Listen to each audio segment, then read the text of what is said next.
So remember when I did that video and I had explained to you all that when people say, oh, that's your family, it don't mean much to me, this is an updated version of that. Let's talk about it. Y'all already know what time it is. I got the black V-neck on.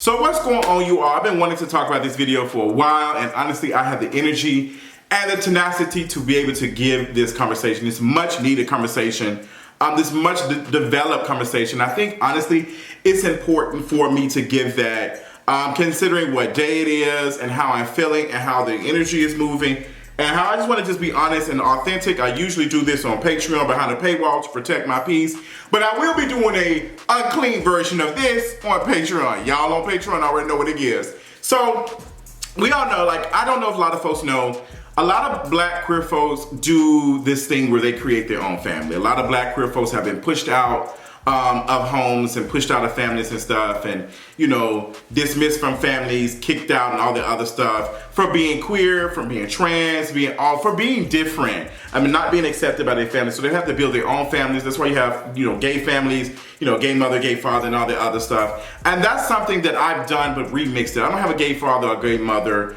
or any of that, because I have a very close relationship to my biological father and my biological mother and my father. Like, I love them. I can talk to them about anything. But I will say that I have a lot of, not necessarily like brothers and sisters, but I have a lot of other like family. I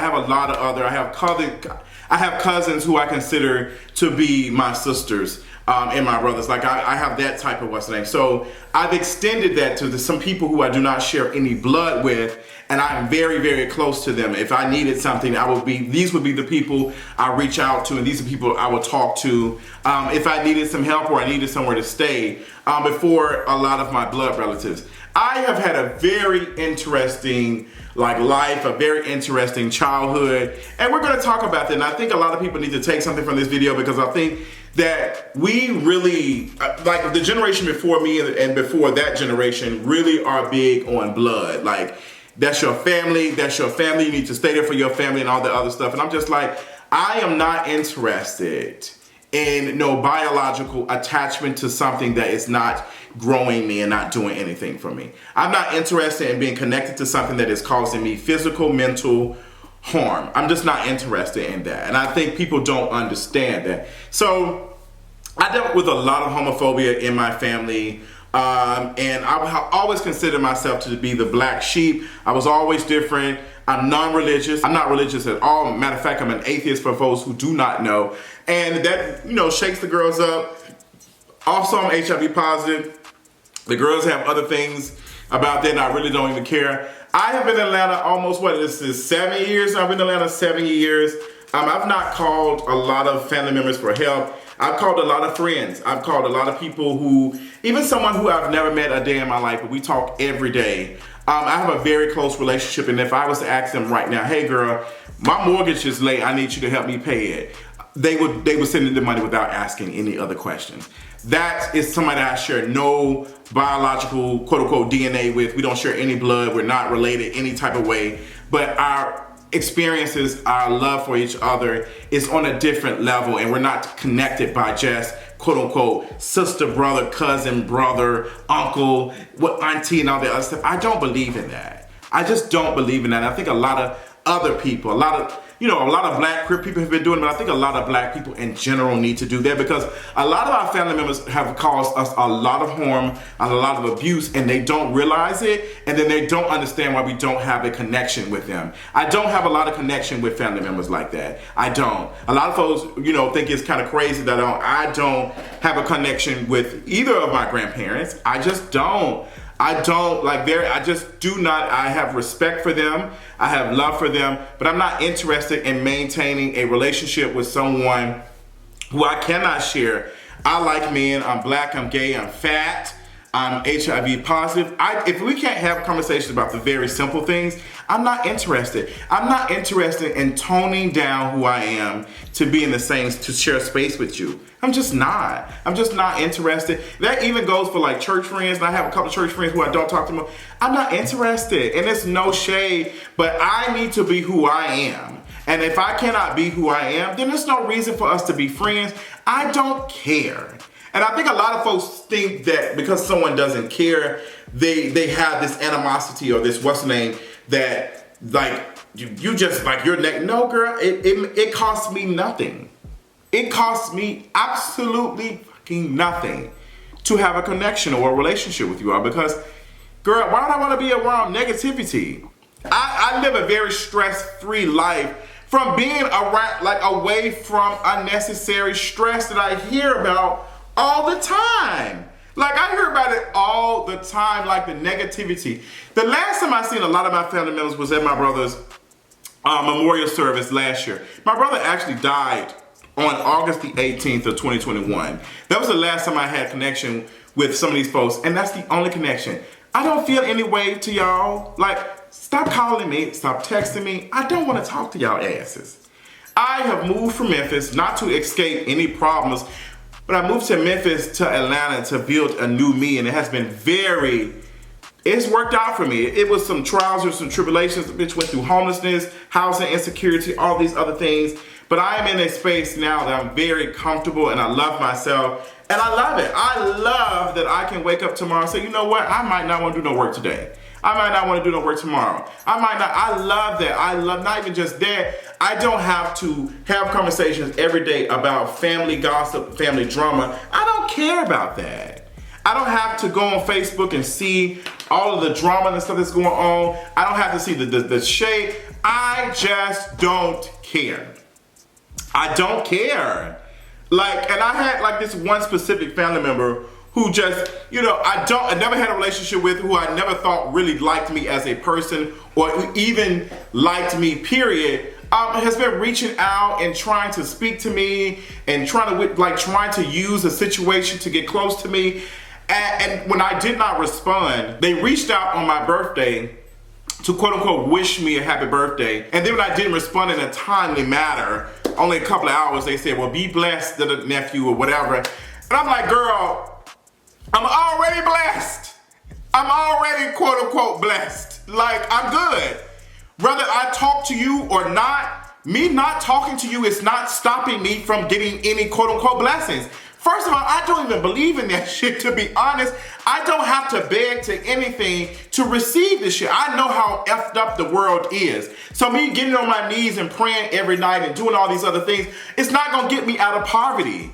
Like, honestly, all this stuff that has happened for me has been by luck, to be honest, because a lot of folks before me and after me will try to do the same thing and probably fail. Doesn't mean that they're, you know, worse than me or not as talented. It just means that it just did not happen. There's a lot of talented people who it did not work out for. That's how fucked up capitalism is. It doesn't care. It doesn't care. You will never be able to be rich and all the other stuff. Like, girl, like it's not meant for everybody to be rich. I'm very comfortable where I'm at financially. I love that for me. And it took me a minute to get here. It took me a very minute to get here. And I did not do that praying and doing all the other stuff. I just did not do that. And I don't want to be around I just don't. The idea of a family reunion does not do anything for me. An idea of sitting next to folks who really don't care about each other doesn't do anything for me. And I'm interested in building relationships with people who I want to be around. Not because I have to. Not because I have to. Like there's so much stuff that has happened since my brother's passing that I'm really starting to see people for they truly are. And just because I sat next to y'all during the funeral and I spoke to y'all, don't mean I want to talk y'all ass outside of that. Keep the energy you've been keeping. Keep the messiness when y'all found out I was positive. Y'all was saying all the type of stuff. Keep the message. Like, even some of my cousins was out here, oh, your mama never have no grandkids. You have all the other stuff. Let me tell you something. I don't need anything to get to where I went. And I'm going to say it there like that. Like, the girls were throwing so much shade at me. Folks are throwing shade for me not having no children as if that's a what's name. I don't want no children. I don't want no kids. I've even tell people that I don't want no children. And there's not been any man who's came across or person who's made me want no children as of now. It may happen, who knows? But I know that I'm going to try my best to make sure that I'm financially stable to be able to support some children. I want to be able to do that. I don't want my children to be a burden on me. And I don't want to the cycle of abuse of cussing my children out and being upset with them because now I'm in debt and I'm struggling and stuff. I don't want to take that out. I don't want to do that. That's a whole nother conversation, but I'm very good. And I think that a lot of people, black folks, need to realize that a lot of our family members are harmful. They're hurting us. I think a lot of us want to make it seem like, oh, family is forever. Family, yes, family is forever, but you don't necessarily have to share blood with these folks for it to be considered your family. You don't have to share any immediate blood with these folks to be around you for you to call your brother, your sister, your whatever. Like, you don't have to do that. And I think that when we do this, when we make ourselves have these relationships with family members who are causing harm and all the other stuff, that is how abuse happens. That is how abuse is pushed down and everything, because you have to do this because this is your such and such. You have to do this because this is your family member. You can't, like a child, imagine telling a child that you need to respect such and such because that is, and then this person, you come to find out, this person is abusing them. Like, girl, you see how it is? Like, we need to give autonomy to our kids and our loved ones to be able to say no to family members and stuff, because we don't know what might be going on. Like, we should be forcing a child to hug a family member or be around a family member if they're uncomfortable. The child should do that because they want to. Yes, we can say, hey, well, but if the child doesn't want to, the child doesn't want to. And I think, what makes me think about this is that I hate that my mother herself, she's so loving and she's so like respectful and all the other stuff, and I love her down boots. But people know they cannot get to me, so they reach out to my mother and be like, well, I called Justin, I wish him a happy birthday, First of all, a call don't mean shit. It don't mean shit. I'm gonna be completely honest. It doesn't mean shit. Send me some damn money.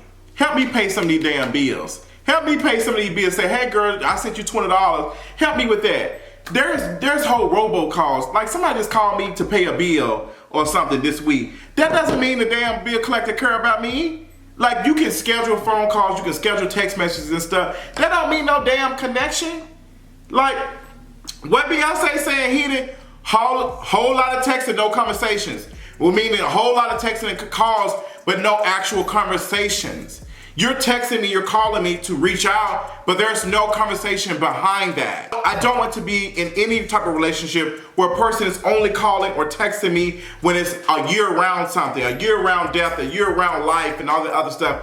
Call me and talk to me because you want to. That's what I'm interested in. I get plenty of text messages right now. Let's go through my phone. I have 128 unread messages. 128 unread messages. I get a lot of text messages a day. On my birthday, I had like hundreds of text messages and stuff. Doesn't mean that I'm not gonna respond to these folks.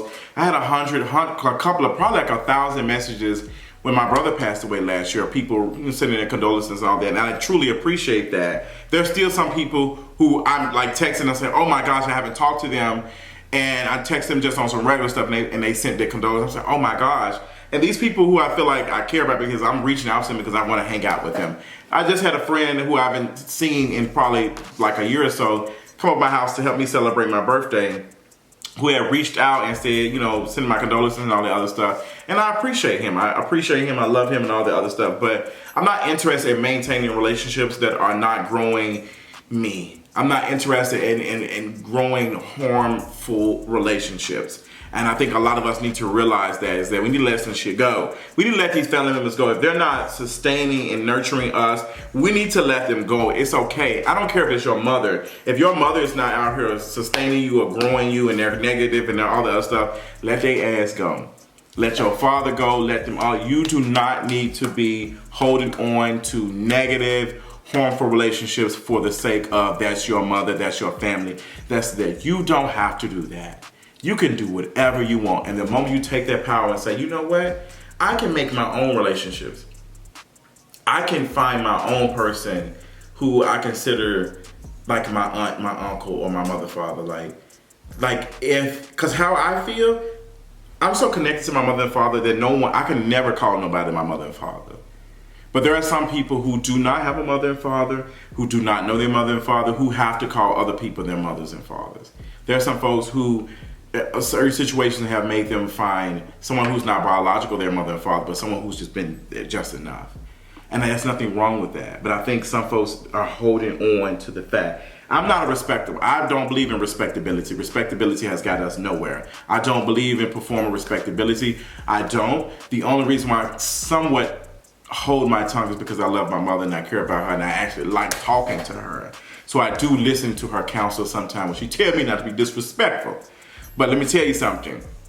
My mama can't control me. She knows she can't control me. First of all, first and foremost, I'm a Leo. She can't control me and she knows I'm grown. She knows I'm grown. I can make my own decisions in the best way. I have plenty of conversations with my mama all the time. My mama knows I'm very intelligent. She's very intelligent. We've learned a lot together.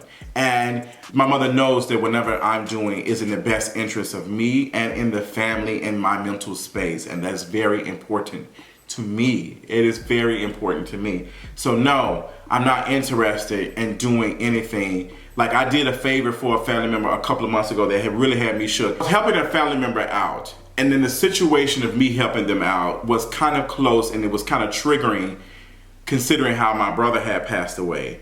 And me still being triggered behind that and my mother being triggered behind that still reached out to help this specific family member.